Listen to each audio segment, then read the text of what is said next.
জল ছাকা ভাত আর মচমচে করে লাল লাল আলু ভাজা, কাঁচা পেঁয়াজ আর এই কাঁচা লঙ্কাটাও আলু ভাজার সাথেই ছিল।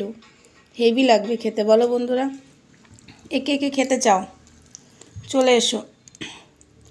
একদম এমনি করে ধরবো, তার একটু আলু ভাজাটা নিই। হেভি লাগবে খেতে।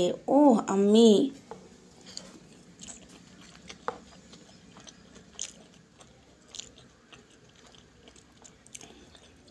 আমার তো ভীষণ ভালো লাগে।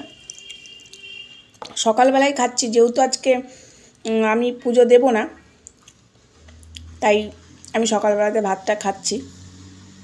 তাও এখন বেজে গেছে 12টা। 12টার সময় টিফিন করছি। রকস্টার শোমাতে যাবে এই ভিডিওটা। তো চলো আমি খাওয়া দাওয়াটা করে নিই। একদম গরম গরম আলু ভাজা থেকে একদম ধুয়ো উঠছে, বুঝেছো? গরম গরম কড়াই থেকে নামিয়েই খেতে বসে পড়েছি। আর এটা পেট শান্তি রাখে। একদম ফ্রিজ থেকে জল বার করে ভাতে জলটা দিয়ে ঠান্ডা করে, ওহ আমি তো চলো খাওয়া দাওয়াটা আমি করে নিই, তারপরে আসছি। সেই লাগছে। চলো টাটা। চ্যানেলটাকে সাবস্ক্রাইব করে দিও অবশ্যই, হ্যাঁ। আর পাশে থাকা ঘন্টিটা অন করে দিও, নাহলে নোটিফিকেশন যাবে না। চলো টাটা।